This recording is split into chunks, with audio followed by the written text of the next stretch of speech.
Cinema കണ്ടു കഴിഞ്ഞപ്പം ബ്ലസ്സി സാറിനൊരു ഉമ്മ കൊടുക്കുകയാണ് ഞാൻ ചെയ്തത്.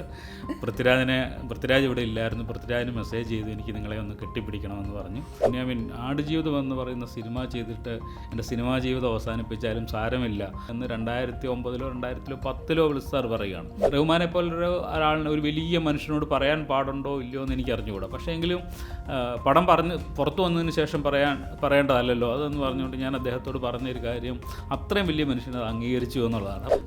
ആടുജീവിതത്തിൽ പൃഥ്വിരാജ് ഇല്ല എന്നാണ്.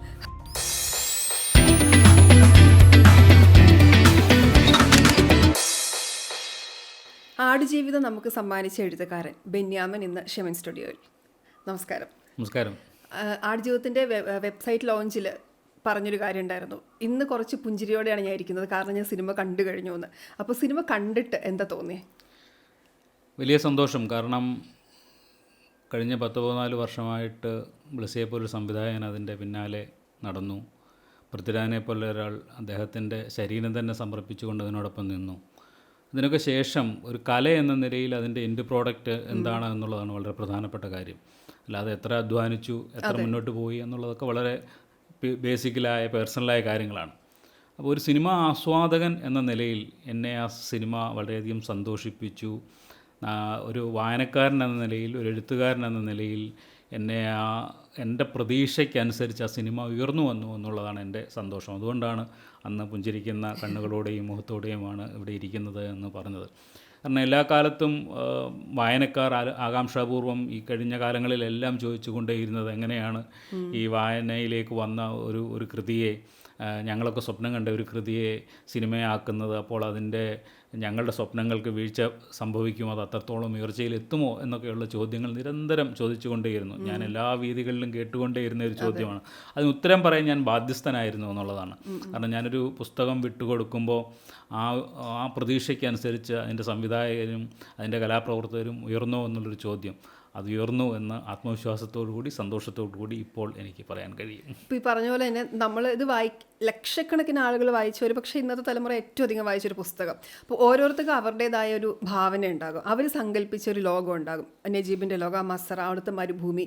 അപ്പോൾ അത് ഇപ്പോൾ താങ്കളെ സംബന്ധിച്ചിടത്തോളം ആ ഫുൾ ഓണർഷിപ്പ് താങ്കൾക്കാണല്ലോ. അപ്പം അതിനോട് എത്രത്തോളം നീതി പുലർത്തി അറിയാനുള്ളൊരു കൗതുകമുണ്ട്. അപ്പോൾ ഒരു സിനിമാറ്റിക് വേർഷൻ കാണുമ്പോൾ, അതെ, ഇപ്പോൾ ബ്ലസ്സി പറഞ്ഞ പോലെ അദ്ദേഹം കൺസീവ് ചെയ്ത ഒരു കഥയാണ്, അങ്ങനെയാണ്. പക്ഷെ എന്നാൽ പോലും താങ്കളുടെ ലോകമായിട്ട് എത്ര ചേർന്നിട്ടുണ്ടത്? വളരെയധികം. കാരണം സിനിമയ്ക്ക് അതിൻ്റേതായ സാധ്യതകളുണ്ട് എന്നുള്ളതാണ്. നമ്മൾ എത്രയൊക്കെ സങ്കല്പിച്ചാലും അതിനെ മറികടക്കുന്ന ഒരു ദൃശ്യസാധ്യതയുണ്ട്, സംഗീതത്തിൻ്റെ സാധ്യതയുണ്ട്, മേക്കപ്പിൻ്റെ സാധ്യതയുണ്ട്, മറ്റനേകം ക്രിയേറ്റീവായ സാധ്യതകളെ ഒന്നിച്ചു നിൽക്കുന്ന ഇടമാണ് സിനിമ എന്ന് പറയുന്നത്. ഇതെല്ലാം കൂടി മുന്നോട്ട് വരുമ്പം നമ്മൾ സങ്കല്പിച്ച അതിൻ്റെ അപ്പുറത്തേക്ക് പോകാൻ സിനിമയ്ക്ക് കഴിഞ്ഞിട്ടുണ്ട് എന്നുള്ളതാണ് അതിൻ്റെ ഒരു യാഥാർത്ഥ്യം. അത്രത്തോളം ക്രിയേറ്റീവായിട്ട് ഇതിലെ ഓരോ പ്രവർത്തകരും അതിനൊപ്പം നിന്ന് പ്രവർത്തിച്ചിട്ടുണ്ട് എന്നുള്ളത് കൊണ്ടാണ് അതിനപ്പുറത്തേക്ക് മറികടന്നത്. നമ്മളൊക്കെ സ്വപ്നം കാണുന്നതിനപ്പുറത്തേക്കൊരു മസറയോ മരുഭൂമിയോ നജീബിനെയോ അതിൻ്റെ സങ്കടങ്ങളെയോ വേദനകളെയോ ഒക്കെ ഒപ്പിയെടുക്കാൻ സിനിമയ്ക്ക് കഴിഞ്ഞിട്ടുള്ളത് അത് വലിയ സന്തോഷമുള്ള കാര്യമാണ്. എൻ്റെ പ്രതീക്ഷയ്ക്ക് അപ്പുറത്താണ് സിനിമ എന്ന് പറയുന്നത്. ഈ പശ്ചാത്തലങ്ങൾ കൂടി കഥാപാത്രങ്ങളാകുന്നു, അതായത് ഇപ്പം കാട് കഥാപാത്രമാകുന്നു, അല്ലെങ്കിൽ കടലാകുന്നു, ഇപ്പോൾ ചെമ്മീനിലൊക്കെ പോലെ. അതുപോലെ ഇവിടെ ഒരു മരുഭൂമി ഒരു കഥാപാത്രമാണ്. അപ്പം നമ്മളെ സംബന്ധിച്ച് നമുക്ക് അത്ര പരിചയമില്ലാത്ത ഒരു ഭൂപ്രദേശം കൂടിയാണ്. അപ്പം താങ്കൾ കണ്ടിട്ടുണ്ടാവും, അല്ലെങ്കിൽ ഇപ്പോൾ ഗൾഫ് ജീവിതത്തിൻ്റെ ഭാഗമായിട്ടൊക്കെ കണ്ടിട്ടും ഒക്കെ ഉണ്ട്. അപ്പം മലയാളികളിലേക്ക് കൂടി ഈ കഥയുമായി കണക്ട് ചെയ്യുന്നുണ്ടല്ലോ. അപ്പോൾ അങ്ങനെ ഒരു പശ്ചാത്തലം, ആ സെറ്റപ്പ്, ആ ഒരു ലൊക്കേഷൻ, അതിനെക്കുറിച്ചൊക്കെ എന്താ തോന്നിയത്? അല്ല, അതിനുവേണ്ടിയാണ് ഒരു പക്ഷേ ബ്ലസ്സി ഏറ്റവും കൂടുതൽ അലഞ്ഞത് എന്ന് വേണമെങ്കിൽ പറയാം. കാരണം നമ്മൾ ഗൾഫിലെ പലതരത്തിലുള്ള മരുഭൂമികൾ കണ്ടിട്ടുണ്ട് എന്നുള്ളതല്ലാതെ മരുഭൂമിയുടെ ഏറ്റവും വന്യമായ സൗന്ദര്യം എന്ന് പറയാവുന്ന ഇടങ്ങളെ നമ്മൾ മലയാളികൾ അധികം കണ്ടിട്ടില്ല എന്നുള്ളതാണ് യാഥാർത്ഥ്യം.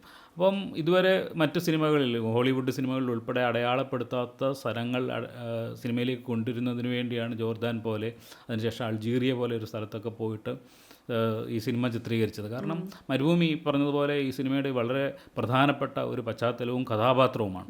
അതിൻ്റെ രൂപഭാവങ്ങൾ, അതിൻ്റെ സ്വഭാവ വ്യതിയാനങ്ങൾ, അവിടെ ഉണ്ടാകുന്ന കാലാവസ്ഥാ മാറ്റങ്ങൾ, ഇതെല്ലാം സിനിമയിൽ വളരെ കൃത്യമായി അടയാളപ്പെടുത്തിയിട്ടുണ്ട്. അതാണ് ഒരു പക്ഷേ മലയാളിക്ക് നോവലിൽ നിന്ന് വ്യത്യസ്തമായി സിനിമ സമ്മാനിക്കാൻ പോകുന്ന ഒരു അനുഭവം എന്ന് പറയുന്നത്. നോവൽ വായിച്ചു പോകുമ്പോൾ ഒരു പക്ഷേ അത്ര കൃത്യതയോടുകൂടി ആഴത്തിൽ നമുക്കത് മനസ്സിലായിക്കൊള്ളണമെന്നില്ല. ഈ കാലാവസ്ഥാ വ്യതിയാനവും ഈ മരുഭൂമിയുടെ സ്വഭാവ വ്യതിയാനവും ഒക്കെ അത് കൃത്യമായി ഈ സിനിമയിൽ കൊണ്ടുവരുന്നിട്ടുണ്ട് എന്നുള്ളത് വലിയ സന്തോഷമുള്ള കാര്യമാണ്. അതിനുവേണ്ടിയുള്ള അലച്ചിൽ കൃത്യമായിരുന്നു. അത് കൃത്യമായ ഇടങ്ങളെ കണ്ടെത്താൻ കഴിഞ്ഞിട്ടുണ്ട്.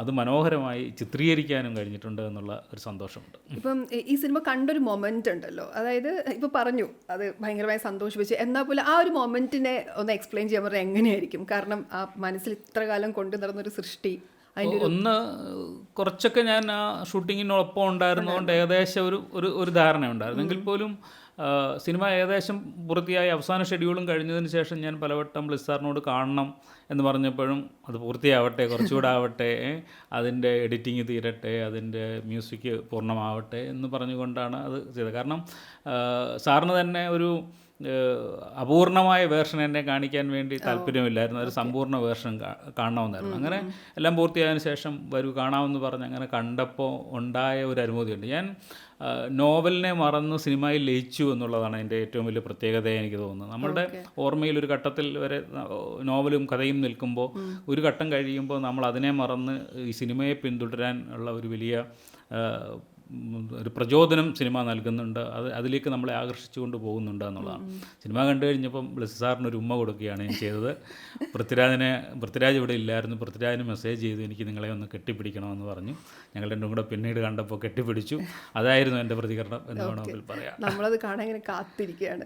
ബ്ലിസ് സാർ തന്നെ പറഞ്ഞിരുന്നു, ഒരു ഇൻ്റർവ്യൂവിൽ ഞാൻ കേട്ടാണ്, അതായത് സാറിന് ഈ സിനിമയിൽ ഏറ്റവും ഇഷ്ടപ്പെട്ട ഒരു സീൻ എന്ന് പറയുന്ന നോവലില്ലാത്തൊരു സീനാണ് എന്ന്. അപ്പോൾ ആ രീതിയിലെ എങ്ങനെയാ സിനിമയിൽ അല്ല നോവലിൽ നിന്നും മാറിയുള്ളൊരു ധാരാളം ഇടങ്ങളെ അങ്ങനെ ചെയ്തിട്ടുണ്ട്. കാരണം സിനിമയ്ക്ക് അതിൻ്റെതായ ദൃശ്യ സാധ്യതകളുണ്ട്. അതിനെയെല്ലാം ഉപയോഗപ്പെടുത്തിക്കൊണ്ട് വേണം മുന്നോട്ട് പോകാൻ. അത് നോവലിനെ അതുപോലെ പകർത്തി വെച്ച് അതിൻ്റെ ഒരു ഡോക്യുമെൻ്ററി എന്ന നിലയിലല്ല ഈ സിനിമ മുന്നോട്ട് പോകുന്നത്. ദൃശ്യപരമായി എന്തൊക്കെ സാധ്യതകൾ അതിന് പ്രത്യേകമായി ഉപയോഗപ്പെടുത്താമെന്നുള്ള അന്വേഷണം ഈ സിനിമയുമായി ബന്ധപ്പെട്ടുണ്ടായിരുന്നു. അതുകൊണ്ടാണ് തിരക്കഥ അത്തരത്തിൽ വേറിട്ടതായതും അതിനെ സിനിമയ്ക്ക് അനുയോജ്യമായ രീതിയിലേക്ക് കഥയെ മാറ്റിയെടുക്കുകയും ചെയ്തു. അതുകൊണ്ട് അങ്ങനെ സിനിമയെ നോവലിനെ അപ്പടി അങ്ങനെ പകർത്തി പോകുന്ന ഒരു ഇതല്ല. അതിൻ്റെ എല്ലാ സാധ്യതകളും അതിനകത്ത് ഉപയോഗിച്ചിട്ടുണ്ട്. അത് നിങ്ങൾ സിനിമ കാണുമ്പോൾ മനസ്സിലാവും ഏതൊക്കെ പുതിയ ഇടങ്ങൾ വന്ന് ചേർന്നിട്ടുണ്ട് എന്നുള്ളത്. ഇപ്പം ഈ എഴുത്ത് ഘട്ടത്തിൽ, ഇപ്പം തിരക്കഥ എഴുതുന്ന ഘട്ടത്തിലൊക്കെ എങ്ങനെയായിരുന്നു ഒരു ഇടപെടൽ? ഇപ്പം ഒരു വളരെയധികം, കാരണം ബ്ലിസ് സാറിൻ്റെ എല്ലാ സിനിമകൾക്കും അദ്ദേഹം തന്നെയാണ് തിരക്കഥ എഴുതിയിട്ടുള്ളത് എന്നുള്ളത് കൊണ്ട് തിരക്കഥയെക്കുറിച്ച് ഞാൻ ആലോചിച്ചിട്ടേ ഇല്ല. പക്ഷെ തിരക്കഥയുടെ ഓരോ ഘട്ടങ്ങളിലും ബ്ലിസ് സാർ എന്നെ വിളിക്കുകയും നിരന്തരം ഡിസ്കസ് ചെയ്യുകയും ഓരോ സംശയങ്ങൾ ചോദിക്കുകയും ഞാൻ പോലും നോവൽ എഴുതുമ്പം ഉന്നയിക്കാത്ത അല്ലെങ്കിൽ ആലോചിക്കാത്ത ചോദ്യങ്ങളിലേക്ക് അദ്ദേഹം കൊണ്ടുപോവുകയും അതിന് എക്സ്പ്ലനേഷൻ വാങ്ങിക്കുകയും ചെയ്തുകൊണ്ടെന്നുള്ളതാണ്. അതിന് നമ്മൾ കുറേ കൂടി റിയലബിൾ ആവാൻ വേണ്ടി കൃത്യമായ ഒരു സൂക്ഷ്മമായി ചിലപ്പം അത് വേഷത്തെ സംബന്ധിച്ചായിരിക്കും, ഭാഷയെ സംബന്ധിച്ചായിരിക്കും, അദ്ദേഹത്തെ അന്നേരത്തെ മാനസികാവസ്ഥയെ സംബന്ധിച്ചായിരിക്കും, അങ്ങനെ നിരന്തരമായ ഡിസ്കഷൻ ഞങ്ങൾക്കിടയിൽ നടന്നിട്ടുണ്ട് എന്നുള്ളതാണ്. പിന്നെ സമ്പൂർണ്ണമായി തിരക്കഥ എഴുതി കഴിഞ്ഞപ്പം ഞാൻ സമ്പൂർണ്ണമായി വായിച്ചു. അതിനകത്ത് ചില സീക്വൻസുകളെ സംബന്ധിച്ച് ചില അഭിപ്രായങ്ങൾ പറഞ്ഞു. സ്വാഭാവികമായിട്ടും അത് അദ്ദേഹം അംഗീകരിച്ചു. ഇന്ന ഷൂട്ടിംഗ് വേളയിൽ അദ്ദേഹത്തെ സംബന്ധിച്ച് എല്ലാ ദിവസവും ഷൂട്ടിംഗ് തുടങ്ങുന്നതിന് മുമ്പ് രാവിലെ ഈ തിരക്കഥയുടെ അന്ന് ഷൂട്ട് ചെയ്യേണ്ട പോർഷൻ എടുത്തു വെച്ച് ഒന്നുകൂടെ മനനം ചെയ്ത് അത് തിരുത്തുന്ന ആളാണ്. അതുകൊണ്ടാണ് അദ്ദേഹം തന്നെ തിരക്കഥ എഴുതുന്നതിൻ്റെ ഏറ്റവും വലിയ പ്രത്യേകത. സ്പോട്ടിൽ തിരുത്തുണ്ട്. എന്ന് മാത്രമല്ല, കഥാപാത്രങ്ങൾ ആ സംഭാഷണം പറഞ്ഞു കഴിയുമ്പോൾ ഒരു പക്ഷേ അതത്ര എറിച്ചില്ല, അത് നല്ലപോലെ വന്നില്ല എന്ന് തോന്നിയാൽ അതപ്പം തന്നെ തിരുത്തുന്നു. അപ്പം ഞാൻ കൂടെ ഉള്ളപ്പം എന്നോട് ഡിസ്കസ് ചെയ്യുക, അല്ലെങ്കിൽ ഒരു രണ്ട് വാചകം പറ ഇതിന് ചേരുന്നതെന്ന് പറയും. അങ്ങനെ തരത്തിലുള്ള ഒരു കൊടുക്കുവാങ്ങലുകൾ സിനിമയുടെ ഉടനീളം നടന്നിട്ടുണ്ട്. ഏറ്റവും അവസാനം സിനിമ കണ്ടതിന് ശേഷവും ഞാൻ പറഞ്ഞ ഒരു അഭിപ്രായം കൃത്യമായി ബ്ലിസ് സാറും ടീമിലുള്ള എല്ലാവരും അംഗീകരിക്കുകയും അത് സിനിമയിലേക്ക് വരികയും ചെയ്തിട്ടുണ്ട് എന്നുള്ളതാണ്. അപ്പം അത്രയും സജീവമായ ഇടപെടൽ എൻ്റെ ഭാഗത്ത് നിന്ന് ഉണ്ടാവുകയും അവരത് അംഗീകരിക്കുകയും ചെയ്തു എന്നുള്ളതാണ് വലിയ സന്തോഷമുള്ള കാര്യം. ഞാൻ ചിന്തിച്ചിട്ടുണ്ട്, ഇപ്പോൾ ബ്ലിസ് സാറിൻ്റെ സിനിമ കാണുമ്പം ഒരു സാധാരണക്കാരനായ സംവിധായകൻ, അതായത് ഭയങ്കരമായ ഹ്യൂമൻ ഇമോഷൻസിനെ പകർത്തുന്ന, അത് വളരെ ഗംഭീരമായി പകർത്തുന്ന ഒരു സംവിധായകൻ. പക്ഷേ ഒരു 16 വർഷമൊക്കെ ഒരു സിനിമയുടെ പുറകെ അല്ലെങ്കിൽ ഒരു കഥയുടെ പിന്നാലെ നടക്കുക എന്ന് പറയുമ്പം അയാളൊരു സാധാരണ മനുഷ്യനല്ലാന്ന് തോന്നിപ്പോവാണ്. അത് ഭയങ്കര അത്ഭുതമാണ്. കാരണം ഈ കഥ കിട്ടിയ സമയത്ത് ഞങ്ങൾ തമ്മിലുള്ള ചർച്ച നടക്കുന്ന വേളയിൽ എപ്പോഴും ഒരിക്കൽ ബ്ലിസ് സാർ പറഞ്ഞൊരു വാചകം ഞാൻ ഇതുവരെ അതെവിടെയും പറഞ്ഞിട്ടില്ല. ബെന്യാമിൻ ആടുജീവിതം എന്ന് പറയുന്ന സിനിമ ചെയ്തിട്ട് എൻ്റെ സിനിമാ ജീവിതം അവസാനിപ്പിച്ചാലും സാരമില്ല, അത്തരത്തിൽ ഒരു വലിയ സിനിമ ആണ് എൻ്റെ മനസ്സിലുള്ളത് എന്ന് 2009-ലോ 2010-ലോ ബ്ലിസ് സാർ പറയുകയാണ്.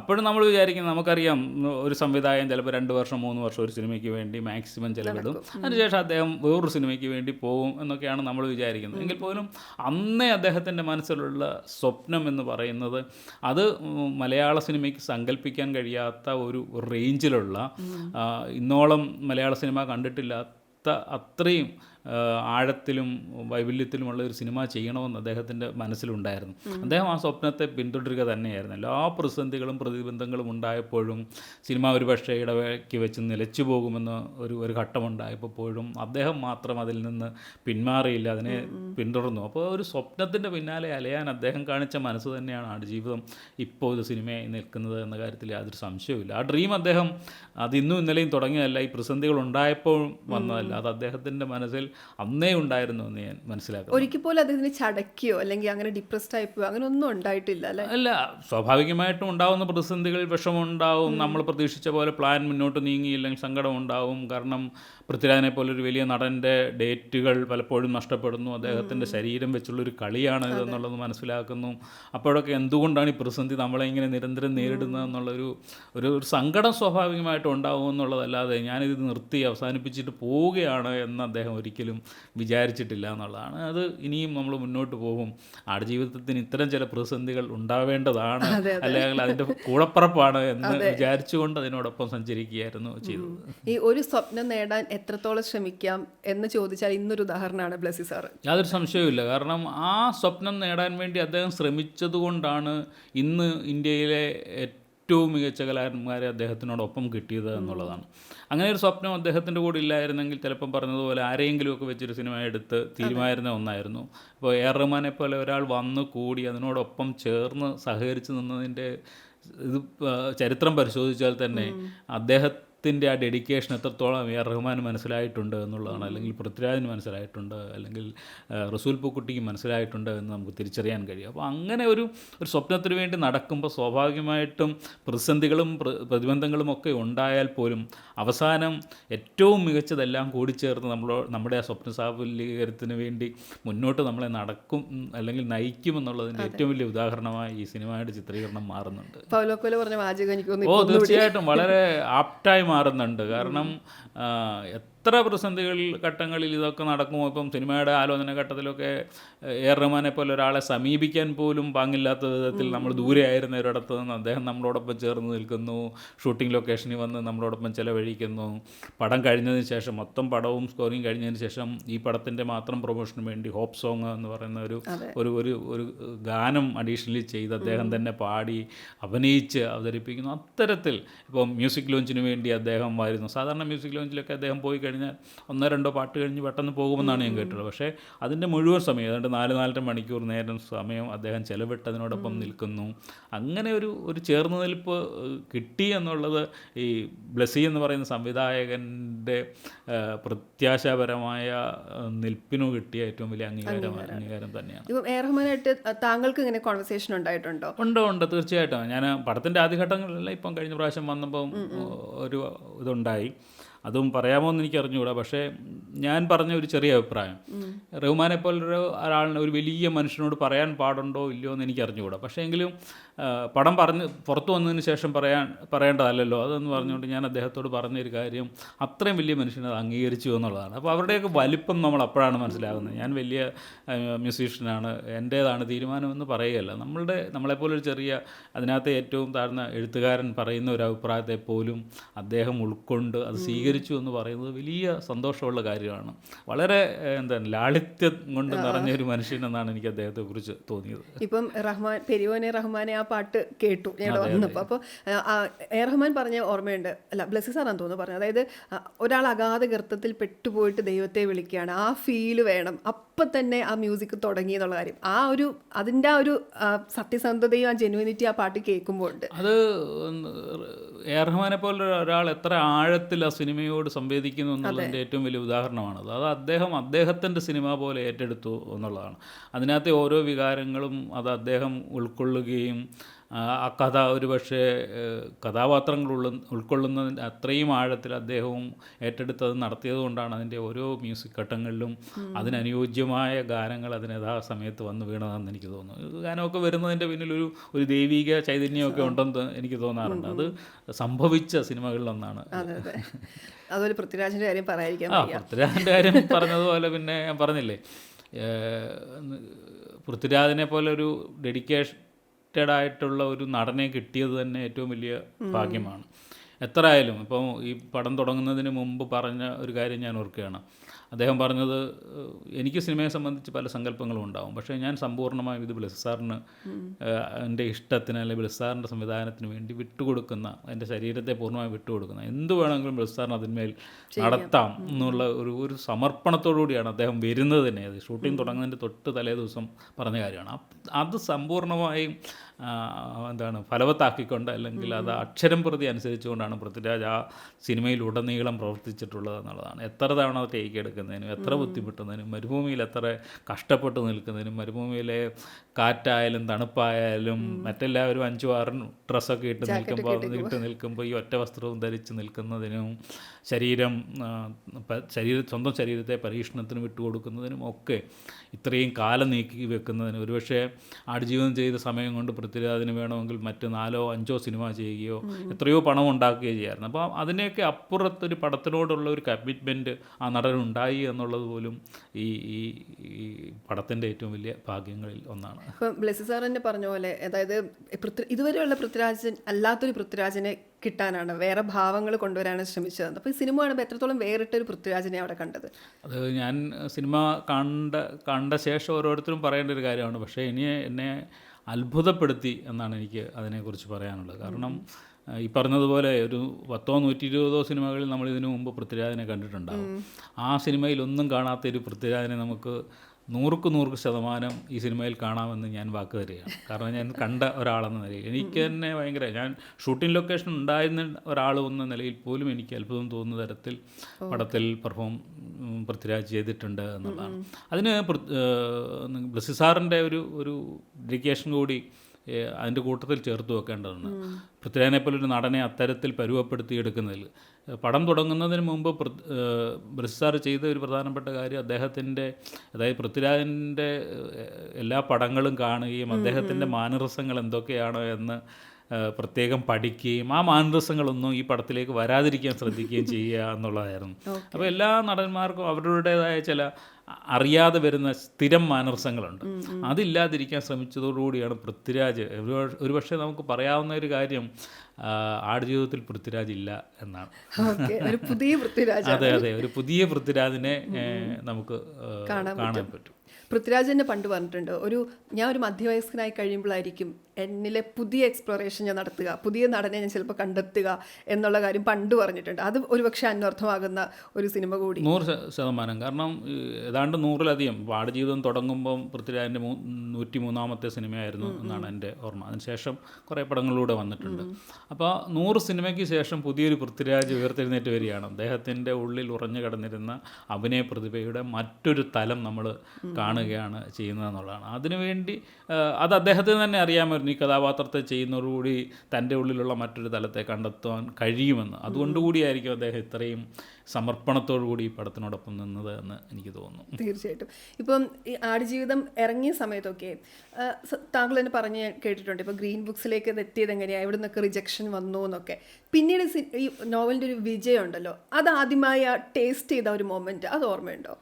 അത് വളരെ പതിയായിരുന്നു. ഒന്ന്, ഈ പറഞ്ഞതുപോലെ നമ്മുടെ സുഹൃത്തുക്കളും വളരെ പരിചയക്കാരും ഒക്കെ വായിച്ചതിന് ശേഷം പിന്നൊരു വായനയിലേക്ക് വരുന്നത്, അത് വായനാ മത്സരത്തിൽ, വിദ്യാർത്ഥികളുടെ വായനാ മത്സരത്തിലേക്ക് തിരഞ്ഞെടുക്കുകയും അങ്ങനെ കുറച്ച് ആൾക്കാരൊക്കെ അവിടെ ഇവിടെയൊക്കെ വായിക്കാൻ തുടങ്ങുകയും ചെയ്ത ഒരിടത്ത് നിന്നാണ്. പിന്നെ പെട്ടെന്നാണ് അതിന് അബുദാബി ശക്തി അവാർഡ് ലഭിക്കുന്നത്. അധികം വൈകാതെ തന്നെ 1 വർഷത്തിനുള്ളിൽ തന്നെ അതിന് കേരള സാഹിത്യ അക്കാദമി പുരസ്കാരവും ലഭിച്ചു. വളരെ പെട്ടെന്ന് അതൊരു വായന പരിസരത്തേക്ക് വരികയും വളരെ അപരിചിതരായ ആൾക്കാർ അത് വായിച്ച് അഭിപ്രായം പറയാൻ തുടങ്ങുന്നു എന്ന ഒരു ഘട്ടത്തിലെത്തുകയും ചെയ്തു എന്നുള്ളത്. അതിനൊരു ഏകദേശം ഇറങ്ങി ഒരു 1-1.5 വർഷത്തിനുള്ളിൽ തന്നെ അത് സാധാരണ 1.5 വർഷത്തിനുള്ളിൽ ഒരു നോവൽ ഇറങ്ങി മരിക്കുകയാണ് ചെയ്യുന്നത്. അപ്പോഴാണ് ശരിക്കും ജീവൻ വെച്ച് തുടങ്ങുകയും ഒക്കെ ചെയ്യുന്നത്.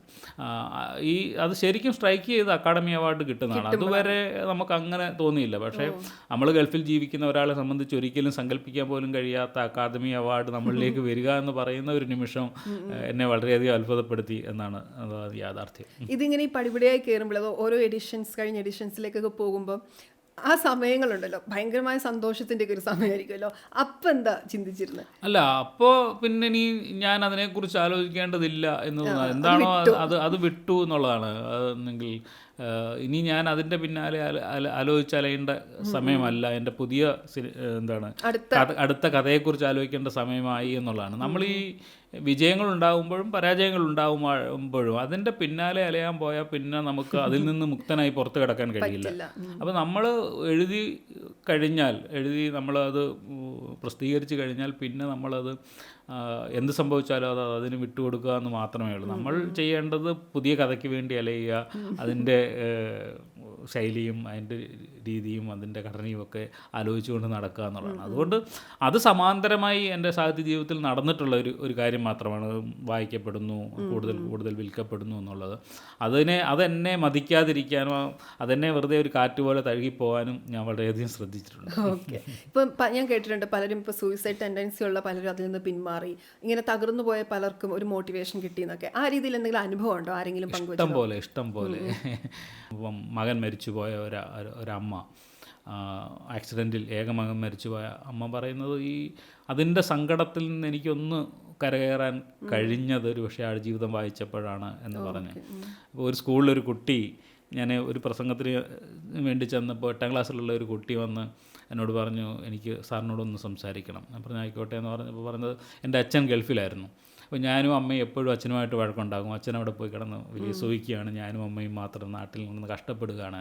പക്ഷേ ആടുജീവിതം വായിച്ചപ്പോഴാണ് ഞങ്ങൾക്ക് മനസ്സിലായത് അച്ഛൻ എന്തുമാത്രം ദുരിതപരമായ ജീവിതമാണ് അനുഭവിക്കുന്നതെന്ന്. കാരണം അച്ഛൻ അവിടെ ഒരു സെക്യൂരിറ്റി ആയിട്ടാണ് ജോലി ചെയ്യുന്നത്. അപ്പോൾ അദ്ദേഹം കൊള്ളുന്ന വെയിൽ, ചൂട്, ഏകാന്തത എത്രയാണെന്ന് എനിക്ക് മനസ്സിലായി. ഇനി ഒരിക്കലും ഞാൻ അച്ഛനെ ചീത്ത വിളിക്കില്ല എന്ന് പറഞ്ഞ ഒരനുഭവം. അങ്ങനെ വെള്ളത്തിൻ്റെ ഉപയോഗത്തെക്കുറിച്ച് പറഞ്ഞത്, എന്നെങ്കിൽ വെള്ളം ധാരാളമായി ഉപയോഗിക്കുന്നവരായിരുന്നു ഞങ്ങൾ എന്ന് പറഞ്ഞു. പക്ഷേ ഈ നോവൽ വായിച്ചപ്പോഴാണ് വെള്ളം എത്ര സൂക്ഷ്മതയോടുകൂടി ഉപയോഗിക്കേണ്ട ഒന്നാണ് എന്ന് പറഞ്ഞു. അങ്ങനെ എത്രയധികം അനുഭവങ്ങൾ വേണമെങ്കിലും നമുക്കിതുമായിട്ട് ബന്ധപ്പെട്ടുണ്ട്. അപ്പോൾ സാഹിത്യം മനുഷ്യനിൽ എന്ത് ചെയ്യുന്നു എന്നുള്ള പലപ്പോഴും പുറത്തുനിന്നുള്ള ചോദ്യത്തിന് ഏറ്റവും നല്ല ഉദാഹരണം എനിക്ക് എത്ര വേണമെങ്കിലും അനുഭവങ്ങൾ നിരത്തി പറയാൻ കഴിയും. മനുഷ്യനെ വളരെയധികം സ്വാധീനിക്കുന്ന, അവൻ്റെ പല തീരുമാനങ്ങളെയും മാറ്റിമറിക്കുന്ന ഒന്ന് തന്നെയാണ് സാഹിത്യം എന്നത്. അത് വ്യർത്ഥമായ ഒരു പരിപാടിയല്ല, അത് മനുഷ്യൻ്റെ ജീവൻ നിലനിർത്തുന്ന ഒരു പരിപാടി തന്നെയാണ്. അതിനത്ര ഗൗരവമുണ്ട് എന്നെനിക്ക് ഉറച്ച ശബ്ദത്തിൽ പറയാൻ കഴിയും. ഒരു 43 അധ്യായമാണല്ലോ, ആ ഒരു എഴുത്ത് ഘട്ടം ഓർമ്മയുണ്ടോ? എഴുതി തീർക്കുന്ന തീർച്ചയായിട്ടും എൻ്റെ എഴുത്തിന് അങ്ങനെ ഒരു ലീനിയാരിറ്റി ഇല്ല. ഞാൻ പലപ്പോഴും പലയിടങ്ങളിൽ നിന്നാണ് എഴുതുന്നത്, പല അധ്യായങ്ങളാണ് എഴുതുന്നത്. അപ്പോൾ ഇന്ന് രാവിലെ ഉണർന്നെഴുന്നേൽക്കുമ്പോൾ എനിക്ക് അതിലെ ഏതെങ്കിലും ഒരു അധ്യായത്തെക്കുറിച്ച് ഒരു തെളിമ വരും. അപ്പോൾ ആ ഭാഗം നമ്മൾ എഴുതി വെക്കും. അങ്ങനെ കുറേ ഭാഗം എഴുതിയതിന് ശേഷമാണ് പിന്നെ ഇതിനെ ചാപ്റ്ററായിട്ട് വെക്കുകയും അതിനെ കണക്ട് ചെയ്യുകയും പിന്നെ കണക്ട് ചെയ്യേണ്ട ചില ഭാഗങ്ങളെ നമ്മൾ അഡീഷണലായിട്ട് കൂട്ടിച്ചേർക്കുകയും ഒക്കെ ചെയ്യുന്നത്. ഞാൻ ഇപ്പോഴും ഓർക്കുന്നു, ഞാൻ ബഹറിൽ ആയിരുന്നപ്പോഴാണ് ആ നോവൽ എഴുതുന്നത്. ഞാൻ അന്ന് US നേവിയിലെ ഒരു വർക്ക്ഷോപ്പിൽ ഞാൻ അവിടുത്തെ പ്രൊജക്ട് മാനേജറാണ്. പക്ഷേ ഞങ്ങളുടെ വർക്ക്ഷോപ്പിനോട് ചേർന്ന് ഒരു ചെറിയ ഓഫീസാണ് എൻ്റെ അവിടെ ഉള്ളത്, ഒരു ടേബിളൊക്കെ ഇട്ട്. ആ ചെറിയ ഇടത്തിലിരുന്നാണ് ആ നോവൽ എഴുതിയത് എന്ന്. കാരണം വീട്ടിലിരുന്ന് കുറച്ച് എഴുതും, പക്ഷേ ഓഫീസ് ടൈമിൽ എനിക്ക് ഇഷ്ടംപോലെ സമയം കിട്ടും. കാരണം രാവിലെ എല്ലാവരും ബാക്കി പണികൾക്കൊക്കെ പോയി കഴിഞ്ഞാൽ പിന്നെ എനിക്ക് പ്രത്യേകിച്ച് കുറച്ച് ഓഫീസ് വർക്കുകളല്ലാതില്ല. അപ്പോൾ കുറച്ച് സമയം ഞാൻ നജീബ് അവിടെ തന്നെയാണ് ജോലി ചെയ്യുന്നത്. അപ്പോൾ നജീബിനെ കാണാൻ വേണ്ടി പോകും. നജീബിൻ്റെ കൂടെ ഇത്തിരി നേരം വർത്താനം പറഞ്ഞു വരും. അത് വരുമ്പോൾ നമ്മുടെ ഉള്ളിലൊരു ഊർജ്ജം നിറയും, അല്ലെങ്കിൽ ഒരു ആശയശകലം കിട്ടും. അങ്ങനെ വളരെ ചെറിയ ഒരു മൂലയ്ക്കിരുന്ന് എഴുതിയ ഒരു നോവൽ ഇന്ന് ലോകം വായിക്കുന്ന ഒരു നോവലായി മാറി. ലോകോത്തര കലാകാരന്മാർ, ആർട്ടിസ്റ്റുകൾ അതിന് വേണ്ടി അലഞ്ഞു നടന്നു എന്നൊക്കെ പറയുന്ന ഒരു വലിയ ഭാഗ്യം ആ കൃതിക്ക് ഉണ്ടായി എന്നുള്ളതാണ് വലിയ 9 സന്തോഷം. ഭാഷകളിലേക്ക് മറ്റോ ട്രാൻസ്ലേറ്റ് ചെയ്യപ്പെട്ടു അല്ലേ? അറബി അടക്കം. അറബി, ഇംഗ്ലീഷ്, നേപ്പാളി, തായ്, മറാത്ത, തമിഴ്, കന്നഡ, അങ്ങനെ തുടങ്ങി ധാരാളം ഭാഷകളിലേക്ക് വന്നിട്ടുണ്ട്. ഇപ്പോൾ ഈ എഴുതുന്ന ഇപ്പം നജീബായിട്ടുള്ള സൗഹൃദമൊക്കെ ഉണ്ട്, പക്ഷെ പലരും ഇത് നജീബിൻ്റെ ജീവചരിത്രം അപ്പാടെയാണ് എന്ന് പറയാറുണ്ട്. അതിലൊരു ക്ലാരിറ്റി വരുത്തണം തോന്നുന്നു. തീർച്ചയായിട്ടും. കാരണം ഒരു എഴുത്തുകാരനും ഒരു നോവൽ എഴുതുന്നത് മറ്റൊരാളുടെ ജീവിതം പറയുന്നതിന് വേണ്ടിയല്ല. അയാൾക്ക് പറയാനുള്ള ചില കാര്യങ്ങൾ പറയാനുള്ള ടൂൾ മാത്രമാണ് യഥാർത്ഥത്തിൽ കഥാപാത്രം എന്നത്. അപ്പം ഞാൻ യഥാർത്ഥത്തിൽ ഈ ആടുജീവിതത്തിൻ്റെ ബേസിക് സ്റ്റോറി വളരെ നജീബിനെ കണ്ടുമുട്ടുന്നതിന് മുമ്പേ തന്നെ ആലോചിച്ച് തുടങ്ങിയും പലരോട് പറയുകയും ചെയ്തിട്ടുണ്ട്. ആ ബേസിക് സ്റ്റോറി എന്താണെന്ന് ചോദിച്ചാൽ, ഒരു മനുഷ്യനും ദൈവവും മാത്രമുള്ള ഒരു നോവൽ ഞാൻ എഴുതും. കാരണം നമ്മൾ ധാരാളം നോവലുകൾ, 100 കണക്കിന് കഥാപാത്രങ്ങളുള്ള വലിയ നോവലുകളൊക്കെ വായിച്ചിട്ടുണ്ട്. അങ്ങനെയൊന്നുമില്ല, അത് ഒരു മനുഷ്യൻ മാത്രമുള്ള ഒരു നോവൽ ഞാൻ എഴുതും. അപ്പോൾ അയാൾക്ക് എന്തായിരിക്കും ദൈവത്തിനോട് സംസാരിക്കാനുള്ളത്, അയാൾ എങ്ങനെയായിരിക്കും ഈ ഒറ്റപ്പെട്ട നിമിഷങ്ങളെ മറികടക്കുക എന്നൊക്കെ പറയുന്ന ഒരു നോവൽ എഴുതും എന്ന് പറഞ്ഞു. പക്ഷേ അതിനൊരു ക്ലാരിറ്റി കിട്ടുന്നത് നജീബിനെ കാണുന്നതോടുകൂടിയാണ്. പക്ഷേ ആ സമയമാകുമ്പോഴേക്കും, ഞാൻ ഈ നോവൽ എഴുതുമ്പോഴേക്കും ഞാൻ ഗൾഫിൽ ഏതാണ്ട് 15 വർഷം പൂർത്തിയാക്കിയിരുന്നു. അപ്പോൾ ആ കാലം കൊണ്ട് ഞാൻ അനുഭവിച്ച ഒരു ഏകാന്തതയുണ്ട്. എൻ്റെ യൗവനത്തിൻ്റെ ഏറ്റവും പ്രധാനപ്പെട്ട കാലം 21-ാമത്തെ വയസ്സ് മുതൽ 29-ാമത്തെ വയസ്സ് വരെയുള്ള ഏകാന്തതയുടെ ഒരു കാലമുണ്ട്. പിന്നീടാണ് ഞാൻ വിവാഹിതനാവുകയൊക്കെ ചെയ്യുന്നത്. അപ്പോൾ ആ ഏകാന്തതയുടെ കാലത്ത് ഞാൻ അനുഭവിച്ച ഒറ്റപ്പെടൽ, വിരഹം, നാട്ടിൽ നിന്നുള്ള പ്രശ്നങ്ങൾ, നാട്ടിലെ കൂട്ടുകാരെ മുഴുവൻ ഉപേക്ഷിച്ച് വന്നതിൻ്റെ കാര്യങ്ങൾ, തൊഴിലുണ്ടായിട്ടുള്ള പ്രശ്നങ്ങൾ, പ്രതിസന്ധികൾ, ചൂട്, ഇതിനെയെല്ലാം നമ്മൾ പലതരത്തിൽ ആത്മീയമായും ഭൗതികമായും ഒക്കെ നമ്മൾ അനുഭവിച്ച പല പ്രതിസന്ധികളെ നമ്മുടെ ഉള്ളിൽ ഉരുത്തിരിഞ്ഞിട്ടുണ്ടായിരുന്നു. അതൊക്കെ ഇറക്കി വെക്കാനുള്ള ഒരു ഇടമെന്ന നിലയിലാണ് നോവലിനെ സമീപിച്ചിട്ടുള്ളത്. അപ്പോൾ ഞാൻ പലപ്പോഴും പറഞ്ഞിട്ടുണ്ട്, നജീബിൻ്റെ ജീവിതം അധികം എൻ്റെ സ്വപ്നങ്ങൾ, അല്ല എൻ്റെ ചിന്തകൾ, എൻ്റെ ദാർശനിക വിചാരങ്ങൾ സമം ആണ് ആടുജീവിതം എന്ന് പറയുന്നത്. ഉദാഹരണമായി ഈ യഥാർത്ഥ നജീബ് ഈ ജീവിതത്തിലൂടെ കടന്നു പോകുമ്പോൾ പലതവണ മരിക്കണമെന്ന് ആഗ്രഹിച്ചിട്ടുള്ള ഒരാളാണ്. പക്ഷേ നോവലിൽ അങ്ങനെ വരുന്നതേ ഇല്ല. അത് അയാൾ ഇങ്ങനെ നിരന്തരം ജീവിതത്തിന് വേണ്ടി പോരാടിക്കൊണ്ടിരിക്കുകയാണ്. ഒരു ചെറിയ ചെടിയെ കാണുമ്പോൾ പോലും അയാൾ അതിൽ ഒരു പ്രത്യാശയുടെ സ്വഭാവം കണ്ടെത്തുകയും അതിനെ പിടിച്ച് മുന്നോട്ട് പോകാനും ആഗ്രഹിക്കുന്നു. അത് ഒരു എഴുത്തുകാരൻ ഈ ലോകത്തിനോട് പറയാൻ ആഗ്രഹിക്കുന്ന ഒരു സന്ദേശമാണ്. അത് പറയുന്നതിന് വേണ്ടിയാണ് അയാൾ നോവൽ എഴുതുന്നത്, അല്ലാതെ മറ്റൊരാളുടെ ജീവിതം പറയുന്നതിന് വേണ്ടിയുണ്ട്. അയാളുടെ ജീവിതത്തിൻ്റെ ചില ഘട്ടങ്ങൾ അവിടെയുണ്ട്. അപ്പുറത്തേക്ക് മരുഭൂമിയെ സംബന്ധിച്ച് ധാരാളം പഠനങ്ങൾ ഞാൻ നടത്തിയിട്ടുണ്ട്, ധാരാളം പുസ്തകങ്ങൾ വായിച്ചിട്ടുണ്ട്, മറ്റു പലരോടും ഇതിനെക്കുറിച്ച് സംസാരിച്ചിട്ടുണ്ട്. അങ്ങനെ ഒരു കളക്റ്റീവ് ഇതിൽ നിന്നാണ് ആടുജീവിതം എന്ന് പറയുന്ന കൃതി എഴുതിയിട്ടുള്ളത്. പക്ഷേ അത് വിസിബിൾ അല്ല എന്നുള്ളതൊന്നുമല്ല, അത് മുഴുവൻ നജീബിൻ്റെ ജീവിതത്തിനോടൊപ്പം വളരെ മനോഹരമായി ഇഴചേർക്കാൻ കഴിഞ്ഞു എന്നുള്ളത് കൊണ്ടാണ് ആൾക്കാർ ഇത് നജീബിൻ്റെ ജീവിതം ഇങ്ങനെ തന്നെയായിരുന്നു എന്ന് പറയുന്നത്. ഒരുപക്ഷെ ഒരു എഴുത്തുകാരന് കിട്ടുന്ന ഏറ്റവും വലിയ അംഗീകാരം കൂടിയാണ് എന്ന് ഞാൻ കരുതുന്നു. ഇപ്പം നജീബ് വായിച്ചിട്ടുണ്ടാവുമല്ലോ അല്ലേ, സ്വാഭാവികമായിട്ടും. അത് ആദ്യ വായനയിൽ എന്താ പുള്ളി പറഞ്ഞത്? അല്ല, പുള്ളി അങ്ങനെ എന്താണ് ഒരു ആഴത്തിൽ വായിക്കാനൊന്നും അറിയാവുന്ന ഒരാളല്ല. അദ്ദേഹത്തിൻ്റെ വിദ്യാഭ്യാസം, അപ്പോൾ ഒരു സാധാരണ മനുഷ്യനാണ്. അപ്പോൾ പലരും വായിച്ച് പറഞ്ഞ് കേട്ടിട്ടുള്ള ഒരു അനുഭവം മാത്രമാണ്. അപ്പോൾ അന്ന് അദ്ദേഹം പറഞ്ഞൊരു കാര്യം എന്ന് പറയുന്നത്, ഇത്രയൊക്കെ വിശാലമായി എഴുതുമായിരുന്നു എന്ന് എനിക്കറിയില്ലായിരുന്നു. ചിലപ്പോൾ നിങ്ങളൊരു കുഞ്ഞു കഥ എഴുതാനോ മറ്റോ ആയിരിക്കും എന്നാണ് ഉദ്ദേശിച്ചത്, ഇത് ഇത്തരത്തിലൊരു നോവലാവുമെന്ന്. പിന്നെ സ്വാഭാവികമായിട്ടും ചില കഥാസന്ദർഭങ്ങളെ ഓർത്ത് ചിലർ അദ്ദേഹത്തെ തുടക്കകാലത്ത് വളരെ പരിചയക്കാർ കളിയാക്കാനൊക്കെ തുടങ്ങി. ഇപ്പോൾ പോച്ചക്കാരി രമണി എന്ന് പറയുന്ന കഥാപാത്രം, അപ്പോൾ അതൊക്കെ നജീബിൻ്റെ ജീവിതത്തിൽ സംഭവിച്ചതാണെന്ന മട്ടിലേക്ക് വെക്കുന്നുണ്ട്. അപ്പോൾ ഞാൻ നജീബിനോട് പറഞ്ഞു, നജീബ് അതൊന്നും നിങ്ങൾ പ്രയാസപ്പെടേണ്ട കാര്യമില്ല, ഇത് നിങ്ങളുടെ ജീവിതം മാത്രമല്ല, മറ്റു പലയിടത്തു നിന്ന് നമ്മൾ എടുത്തിട്ടുള്ള ഒരു കാര്യമാണ്. അത് നജീബിന് പിൽക്കാലത്ത് മനസ്സിലായി എന്നുള്ളതാണ്. അന്ന് ആദ്യമൊക്കെ അങ്ങനെ ഒരു പ്രശ്നം ഉണ്ടായിരുന്നു, ഇതൊന്നും എൻ്റെ ജീവിതത്തിൽ ഇല്ലാത്ത കാര്യങ്ങളാണല്ലോ, അപ്പോൾ ആൾക്കാർ അതാ എൻ്റെ മേൽ ആരോപിച്ച് എന്നെ കളിയാക്കാനൊക്കെ തുടങ്ങുന്നു എന്ന് മാത്രമല്ല, നജീബ് പറഞ്ഞത് ഇനിയും കുറേ കൂടെ കാര്യങ്ങൾ പറയാനുണ്ടായിരുന്നു, ഇത്തരത്തിൽ വിശാലമായി എഴുതുന്നതായിരുന്നു എങ്കിൽ എന്ന് പറയുകയും ചെയ്തിട്ടുണ്ട്. അപ്പം നമുക്ക് ആവശ്യമുള്ള കാര്യങ്ങൾ മാത്രമേ നമ്മൾ അതിനു വേണ്ടി ഉപയോഗിച്ചിട്ടുള്ളൂ എന്നുള്ളതാണ്. ഈ അതിലെ എൻഡിലേക്ക് വരുന്ന ഇബ്രാഹിം ഖാദ്രി എന്നുള്ള ആളുടെ ഇടപെടലും അയാൾ അപ്രത്യക്ഷമാണ് ആ പോർഷനൊക്കെ എഴുതുന്നത്, അതൊരൊറ്റ ഇരിപ്പിലാണോ? അത് ആ മരുഭൂമി പോർഷനൊക്കെ ആയപ്പോഴത്തേക്ക് നമ്മളൊരു ഏകദേശം ട്രാക്കിലേക്ക് വന്നു എഴുത്തിൻ്റെ. അപ്പം നമ്മൾ പല ഘട്ടങ്ങളായി എഴുതി വെച്ച സാധനങ്ങളെ എല്ലാം കൊണ്ടുവന്ന് പല ഘട്ടങ്ങളായിട്ട് അത് ചെയ്യുന്നത്. ഇപ്പം നമ്മൾ ആദ്യം ഈ പറഞ്ഞതുപോലെ കുറച്ച് ഭാഗങ്ങൾ എഴുതി വെക്കും, പിന്നെ നമ്മൾ ഒന്നേന്ന് ചാപ്റ്ററുകൾ എഴുതി വരും, പിന്നെ കുറച്ച് എഴുതും, പിന്നെ ഒരു ഘട്ടമാകുമ്പോൾ പിന്നെ നമുക്ക് ഒരു നല്ല ട്രാക്ക് വന്ന് കഴിയുമ്പോഴാണ് അതിൻ്റെ ഒരു എൻഡ് പോർഷനൊക്കെ എഴുതുന്നത്. അപ്പോൾ എൻഡ് പോർഷനൊന്നും നമ്മൾ ഒരിക്കലും നേരത്തെ ആലോചിച്ച് വെക്കില്ല എന്നുള്ളതാണ്. ഒരു ഫൈനൽ ഉണ്ടെങ്കിൽ പോലും ഈ അതിൻ്റെ ഒരു ക്ലൈമാക്സ് കയറിപ്പോകുന്ന ഒരു ഭാഗമൊക്കെ. അപ്പോൾ സ്വാഭാവികമായിട്ടും അതൊക്കെ ഏകദേശം ഒരേ ലീനിയാരിറ്റിയിൽ എഴുതിയ ഒരു ഭാഗമാണ്. കാരണം മരുഭൂമിയിലൂടെ ആ യാത്ര എന്ന് പറയുന്നത് വളരെ പ്രധാനപ്പെട്ട ഒരു കാര്യമാണ്. അപ്പോൾ അതിനകത്ത് ഏറ്റവും കൗതുകകരമായി എഴുത്തുമായി ബന്ധപ്പെട്ട് എനിക്ക് തോന്നിയിട്ടുള്ള കാര്യം, ഈ ഹക്കീം എന്ന് പറയുന്ന കഥാപാത്രം മരിക്കണം എന്ന് ഞാൻ ഒരിക്കലും ആഗ്രഹിച്ചിട്ടില്ല. അത് ഇവർ രണ്ടുപേരും കൂടി മരുഭൂമിയെ താണ്ടി ഇങ്ങി വരും എന്നുള്ളതാണ്. പക്ഷേ എഴുത്തിൻ്റെ ഒരു സുപ്രധാന ഘട്ടത്തിൽ വെച്ച് എനിക്ക് തന്നെ തോന്നി, അല്ലെങ്കിൽ ആ കഥാപാത്രം മരിക്കുകയാണ് ഇനി വേണ്ടത് എന്ന് തോന്നി. അങ്ങനെ മരണത്തിലേക്ക് പോവുകയാണ് ചെയ്യുന്നത്, മാറുകയും ചെയ്യുകയാണ്. പിന്നെ ഞാൻ ആലോചിച്ചപ്പോൾ എനിക്ക് തോന്നിയിട്ടുള്ള കാര്യം, ഇത് മരുഭൂമിയെ താണ്ടി വന്ന നജീബ് കുമാറുടെ കഥ മാത്രമല്ല, മരുഭൂമിയിൽ ജീവൻ ഹോമിക്കേണ്ടി വന്ന എത്രയോ അധികം ഹക്കീമുമാരുടെ കഥ കൂടിയാണ് ആടുജീവിതം എന്നുള്ളതാണ്. അതുകൊണ്ടായിരിക്കാം ഒരുപക്ഷെ ആ ഒരു നിമിഷത്തിൽ അങ്ങനെ ഹക്കീം എന്ന് പറയുന്ന കഥാപാത്രം മരിക്കണം എന്ന് തോന്നിയതെന്ന് എനിക്ക് തോന്നുന്നു. ഞാനും ഇപ്പം 1ാമത്തെ എഡിഷൻ ഞാൻ വായിച്ചിരുന്നു. പിന്നെ 250ാമത്തെ എഡിഷൻ ഇൻ്റർവ്യൂവിന് വരുന്നതിന് മുന്നോടിയായിട്ട് ഒന്നുകൂടെ വായിച്ചു. അപ്പോഴും ഞാൻ കരഞ്ഞു വായിച്ചു തീർത്തപ്പോൾ. പ്രത്യേകിച്ച് ആ ഉമ്മയെക്കുറിച്ച് വൈഫ് ഫോൺ ചെയ്ത് പറയുന്നതും. പിന്നെ എനിക്ക് അപ്പോൾ തോന്നിയതാണ്, ഈ സർവൈവൽ ആണല്ലോ, മരുഭൂമിയിൽ കിടന്നുള്ള സർവൈവൽ അതാണ്. അപ്പോൾ എഴുത്ത് ഘട്ടത്തിൽ ഈ എത്രയും നീണ്ടുപോകുന്ന, ഇപ്പോൾ ലൈഫിൽ എത്രയോ നീണ്ടുപോയ സാഹചര്യങ്ങളാണ്. പക്ഷെ അത് എഴുത്തിലൊന്നും മെരുക്കണമല്ലോ നമുക്ക്. ലാഗ് ഇൻ ദ സെൻസ് നമുക്ക് ആ ഒരു പ്രോസസ്സ് എങ്ങനെയായിരുന്നു? അല്ല, അത് എന്നെങ്കിൽ വളരെ അപൂർവം ആൾക്കാർ പറഞ്ഞിട്ടുണ്ട് മരുഭൂമിയിലെ ആ ഘട്ടം കുറച്ച് ദൈർഘ്യമേറിയതാണ്, കാരണം ഞങ്ങൾക്ക് തന്നെ താണ്ടിപ്പോരുന്നെന്ന് തോന്നുന്നില്ല എന്ന്. ആ ഒരു സ്ട്രഗിൾ ഉണ്ടാവണമായിരുന്നു എന്നാണ് ഞാൻ തോന്നുന്നത്. അപ്പം അങ്ങനെ വളരെ പെട്ടെന്ന് അങ്ങ് പുറത്ത് വന്നു കഴിഞ്ഞാൽ ഭയങ്കര ഈസിയായി പോയിരുന്നു എന്നൊരു തോന്നൽ. അതുകൊണ്ട് ഒരു ഘട്ടത്തിൽ ഞാൻ നോക്കുന്നുണ്ട്, ഇങ്ങനെ ഇവരിങ്ങനെ ടയർ പാടുകൾ, ഒരു വണ്ടി പോയ ടയർ പാട് കാണുമ്പോൾ സ്വാഭാവികമായിട്ടും അടുത്ത് റോഡുണ്ടാവുമെന്ന് വിചാരിക്കുകയും അവരതിനെ പിന്തുടർന്ന് പോകുന്ന നിമിഷത്തിൽ നിന്ന് ഒരു കാറ്റ് വന്ന് വീണ്ടും അതിനെ മൂടി അവരെ വീണ്ടും ഒരു സ്ട്രഗിളിലേക്ക് വരികയും ചെയ്യുന്നുണ്ട്. അപ്പം മരുഭൂമിയിലൂടെയുള്ള ഒരു യാത്ര ഒരു പക്ഷേ മനുഷ്യൻ്റെ തന്നെ ഏറ്റവും യാതനാപൂർവമായ ഏതനുഭവത്തിലൂടെയും ഉള്ളൊരു യാത്രയാണ്. നമ്മൾ ഓരോ നിമിഷവും വിചാരിക്കും ഇതങ്ങ് താണ്ടി അപ്പുറത്ത് വന്നിരുന്നെങ്കിൽ അത് രോഗാവസ്ഥയായിരിക്കാം, ചിലപ്പോൾ നമ്മുടെ സങ്കടാവസ്ഥയായിരിക്കാം, ഇതിനെ ഒന്നും മറികടന്നെങ്കിലെന്ന് വിചാരിക്കും. പക്ഷേ നമ്മുടെ ജീവിതം അത് മുഴുവൻ അനുഭവിച്ച് തീരാതെ അപ്പുറത്തെത്താൻ കഴിയില്ല എന്നുള്ളതാണ് അതിൻ്റെ ഒരു യാഥാർത്ഥ്യം. അതുകൊണ്ട് ഞാൻ അതിന് ഒരു പേസ് ഇട്ട് കൊടുത്തിട്ടില്ല. അത് അങ്ങനെ തന്നെ മതി, അത് ആ സ്ട്രഗിൾ അങ്ങനെ തന്നെ മതിയെന്ന് വിചാരിച്ച് ആവശ്യത്തിനുള്ള ഇതേ കൊടുത്തിട്ടുള്ളൂ. അപ്പം വളരെ സൂക്ഷ്മമായിട്ടാണ് ഞാൻ അവിടെ ആ കാര്യം കൈകാര്യം ചെയ്തിട്ടുള്ളത്.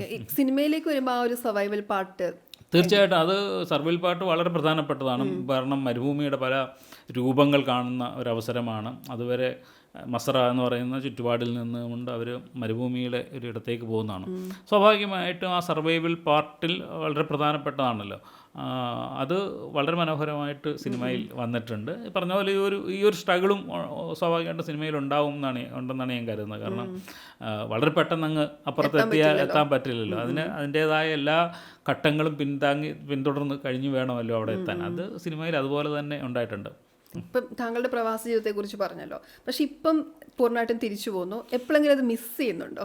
അല്ല, പ്രവാസ ജീവിതം അങ്ങനെ മിസ് ചെയ്യുന്നതെന്ന് പറഞ്ഞാൽ ഒരുപക്ഷെ എൻ്റെ സാംസ്കാരിക ജീവിതം തുടങ്ങിയത് അവിടെ നിന്നാണ് വേണമെങ്കിൽ പറയാം. കാരണം ഞാനിവിടെ നിന്ന് അങ്ങനെ വലിയൊരു വായനക്കാരനായിട്ടൊന്നും പോയതല്ല. പക്ഷേ അവിടുത്തെ ഈ പറഞ്ഞ പോലെ യൗവനത്തിൻ്റെ ആദ്യകാലത്തെ നിരന്തരമായ വായന, അതിനുശേഷം അവിടുത്തെ സാംസ്കാരിക സംഘടനകൾ, ബഹ്റിൻ കേരളീയ സമാജം, പ്രേരണ എന്നൊക്കെ പറയുന്ന സാംസ്കാരിക സംഘടനകൾ, അവിടുത്തെ സൗഹൃദ കൂട്ടായ്മകൾ, രാത്രി വരെ ഇരുന്നുള്ള വർത്തമാനങ്ങളിൽ ഉരുത്തിരിഞ്ഞു വരുന്ന ആശയങ്ങൾ, നമ്മളുടെ എഴുത്തിനെ എങ്ങനെ പരുവപ്പെടുത്തണം, അല്ലെങ്കിൽ പുതിയ കാല എഴുത്ത് എങ്ങനെയാണ് എന്നതിനെ സംബന്ധിച്ചുള്ള ഒരു വിചാരങ്ങളെ രൂപപ്പെടുത്തുന്നതിലൊക്കെ വലിയ പങ്ക് വഹിച്ചിട്ടുള്ള ഒരിടം എന്ന നിലയിൽ എനിക്ക് ഗൾഫ് വല്ലാതെ മിസ് ചെയ്യുന്നുണ്ട്. അല്ലെങ്കിൽ പുതിയ അനുഭവങ്ങൾ തേടിപ്പോകാൻ ആഗ്രഹിക്കുന്ന ഒരാളെന്ന നിലയിൽ പുതിയ രാജ്യങ്ങൾ കാണാനും പുതിയ മനുഷ്യരെ പരിചയപ്പെടാനും അവരുടെ അനുഭവങ്ങളെ ജീവിതത്തിലേക്ക് കൊണ്ടുവരാനും ഒക്കെയാണ്. എനിക്ക് ഈ നൊസ്റ്റാൾജിയ എന്ന് പറയുന്ന സാധനം വളരെ കുറവുള്ള ആളാണ്. എനിക്ക് അങ്ങനെ ഒരു ഗ്രഹാതുരത്വം വല്ലാതെ ഇല്ല. എന്നോട് പലപ്പോഴും എഴുത്തുകാരായ സുഹൃത്തുക്കൾ പോലും പറഞ്ഞിട്ടുണ്ട്, ആ നൊസ്റ്റാൾജിയ ഇല്ലാത്തത് കൊണ്ടാണ് ഇയാൾക്ക് ഗൾഫിലിരുന്നു കൊണ്ട് ഗൾഫിലെ ഒരു കഥ എഴുതാൻ പറ്റിയത്, അല്ലെങ്കിൽ ഇയാൾ ഗൾഫിലിരുന്നു കൊണ്ട് നാട്ടിലെ കഥ തന്നെ എഴുതുമായിരുന്നു എന്ന്. എനിക്കങ്ങനെ അതിൻ്റെ കാരണം, ഒന്നാമത്തെ കാര്യം, എൻ്റെ ബാല്യം അത്ര സുഖകരമായ ഒന്നായിരുന്നില്ല. വളരെയധികം രോഗങ്ങളും പീഡകളും നിരന്തരമായ ആശുപത്രിവാസവും ഒക്കെ ആയിട്ടുള്ള ഒരു 15 വർഷക്കാലമാണ് എൻ്റെ ബാല്യകാലം എന്ന് പറയുന്നത്. അതുകൊണ്ട് എനിക്ക് മധുരതരമായ ഓർമ്മകൾ ഇല്ല. പിന്നീട് യൗവനത്തിന് ശേഷമാണ് എൻ്റെ ജീവിതം കുറേ മെച്ചപ്പെടുന്നതോ എൻ്റെ ആരോഗ്യം മെച്ചപ്പെടുന്നതോ ഒക്കെ ചെയ്യുന്നത്. അതുകൊണ്ട് എനിക്ക് ബാല്യത്തെ ഓർത്തോ അല്ലെങ്കിൽ നാടിനെ ഓർത്തോ അധികം കൗതുകപ്പെടാനും ഗ്രഹാതുരപ്പെടാനും ഒന്നും ഇല്ല എന്നുള്ളത് കൂടി അതിനകത്തൊരു പ്രധാനപ്പെട്ട കാര്യമായിട്ട് എനിക്ക് തോന്നുന്നുണ്ട്. ഈ ആരോഗ്യ പ്രശ്നങ്ങൾ മാത്രം അല്ല, അതുകൊണ്ടുണ്ടാകുന്ന ബുദ്ധിമുട്ട്. അതെ, അതെ, അതുകൊണ്ടുണ്ടാകുന്ന നിരന്തരമായ ബുദ്ധിമുട്ടുകളുണ്ടായിരുന്നു. എല്ലാത്തരം രോഗങ്ങളിലൂടെയും കടന്നു പോയിട്ടുള്ള ഒരാളാണ്.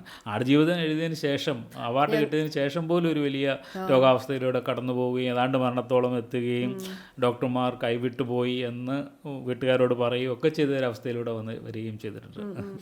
ഇപ്പോൾ പറഞ്ഞല്ലോ 21 വയസ്സിന് ശേഷം അവിടെ എത്തിയ ശേഷമാണ് ഒരു സാംസ്കാരിക അപ്പം ഈ 15 വർഷം അല്ലെങ്കിൽ 20 വർഷം വരെ വായനകളൊന്നും ഉണ്ടായിരുന്നില്ല. അങ്ങനെ വലിയ വായനകൾ ഉണ്ടായിരുന്നില്ല. ഞാൻ പത്തനംതിട്ട കാതോലിക്കറ്റ് കോളേജിൽ പ്രീ ഡിഗ്രിക്ക് പഠിക്കുമ്പോഴാണ് യഥാർത്ഥത്തിൽ ഒരു ലൈബ്രറിയിലേക്ക് പോകുന്നത്. എൻ്റെ നാട്ടിൽ 3 ലൈബ്രറി ഉണ്ട്. ഒരു ലൈബ്രറിയിൽ ഞാൻ അംഗത്വം എടുക്കുകയോ അവിടെ പോയി പുസ്തകം എടുക്കുകയോ ഒന്നും ചെയ്തിട്ടില്ല. അന്ന് പ്രീ ഡിഗ്രിക്ക് പഠിക്കുമ്പം ക്ലാസ് കട്ട് ചെയ്തിട്ട് പോയിരിക്കാൻ പറ്റുന്ന ഒരു നല്ല സ്ഥലം എന്ന നിലയിലാണ് ലൈബ്രറിയിൽ പോവുകയും അവിടുന്ന് പുസ്തകങ്ങൾ എടുത്ത് വായിച്ചു തുടങ്ങുകയൊക്കെ ചെയ്യുന്നു. പക്ഷേ അത് ആ 2 വർഷത്തേക്ക് മാത്രമേ ഉണ്ടായിരുന്നു. അതിനുശേഷം ഞാൻ കോയമ്പത്തൂരിന് പോയി. അവിടെ വെച്ചാണ് പോളിടെക്നിക്ക് പഠിച്ച് എഞ്ചിനീയറിംഗിലേക്ക് പോകുന്നത്. സ്വാഭാവികമായിട്ടും അത് വീണ്ടും കട്ടായി. വല്ലപ്പോഴും നാട്ടിൽ വരുമ്പോൾ ഉണ്ടാവുന്ന പുസ്തകങ്ങളോടുള്ള പരിചയം മാത്രമേ ഉള്ളൂ. എൻ്റെ ഇവിടുത്തെ ചില നല്ല സുഹൃത്തുക്കൾ അന്ന് കവിത ചൊല്ലുകയും പുസ്തകങ്ങൾ വായിക്കുകയൊക്കെ ചെയ്യുന്ന അപൂർവം ചില സുഹൃത്തുക്കളുണ്ടായിരുന്നു. അവരോടൊപ്പം ഉള്ളൊരു സഹവാസം എന്നെ സാഹിത്യത്തിലേക്ക് അടുപ്പിച്ചിട്ടുണ്ട്. അതാണ് ഗൾഫിൽ ചെല്ലുമ്പോൾ ശരി അടുത്തത് പുസ്തകം വായന തന്നെ ആവട്ടെ എന്ന് തീരുമാനിക്കാനുള്ള ഒരു കാരണം. അവരാണ് ബാലചന്ദ്രൻ തുള്ളിച്ചാടിൻ്റെ കവിതകളോ അല്ലെങ്കിൽ ആനന്ദിൻ്റെ നോവലുകളെക്കുറിച്ചോ ഗുരുപ്പഴ ശ്രീകുമാറിനെ കുറിച്ചോ ഒക്കെ നമുക്ക് പറഞ്ഞു തരുന്നത്.